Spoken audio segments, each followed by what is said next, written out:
બનાસકાંઠા જિલ્લા પ્રાથમિક શિક્ષકોની ધિરાણ અને ગ્રાહક સહકારી મંડળીના સભાસદોની બેઠક યોજાઈ હતી।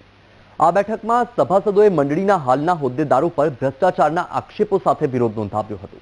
મંડળીના વહીવટમાં 10 વર્ષથી ચાલતો ભ્રષ્ટાચાર, ચૂંટણી ન યોજવી, હિસાબો રજૂ ન કરવા અને બોનસની ખરીદીમાં ગેરરીતિઓ જેવા મુદ્દાઓનો વિરોધ કર્યો હતો। સભાસદોએ એ પણ પ્રશ્ન ઉઠાવ્યો કે 10,000 શિક્ષિત સભાસદો હોવા છતાં મંડળીએ અન્ય બેંકો પાસેથી મોર્ગેજ લોન અને કેશ ક્રેડિટ શા માટે લેવી પડી? આ મુદ્દા ઉપર બેઠકમાં ગંભીર ચર્ચાઓ કરવામાં આવી હતી। જિલ્લા પ્રાથમિક શિક્ષકોની મંડળી છેલ્લા 10 વર્ષથી એક પણ સાધારણ સભા ભરાઈ નથી। એક હતું શાસન ચલાવી રહ્યા છે, ક્યારેય સભાસદોને હિસાબ આપતા નથી।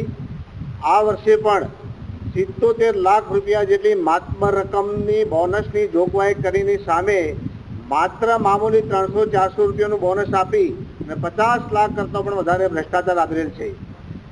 આ સિવાય મંડળીમાં 56 લાખ રૂપિયા મંડળીનું પોતાનું મકાન, માલિકીનું મકાન ગીરવે મૂકી એનો 2 લાખ રૂપિયા મોર્ગેજ ખર્ચ કરી અને આ મંડળી ઉપર કરજ અમને લીધું છે। આ મંડળી એ સભાસદોની મંડળી છે, સભાસદોને ધિરાણ કરતી મંડળી છે। સભાસદોના બચત, ફરજિયાત બચત, આ બધા જ વિષયોને એકત્ર કરીને ધિરાણ કરવાની યોજના હતી। તેમ છતાં વર્તમાન સત્તાધીશોએ આ મંડળીનું મકાન ગીરવે મૂકી 56 લાખ રૂપિયા જેટલી લોન લઈ અને આ સભાસદોને અને મંડળીના હિતોને ખૂબ વ્યાપક નુકસાન કરેલું છે।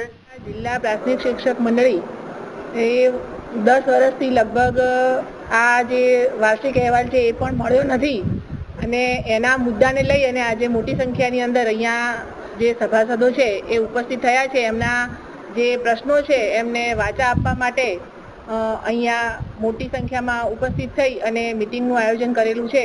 ગાંધી ચિંધ્યા માર્ગે જવાનો દરેકનો નિર્ણય છે।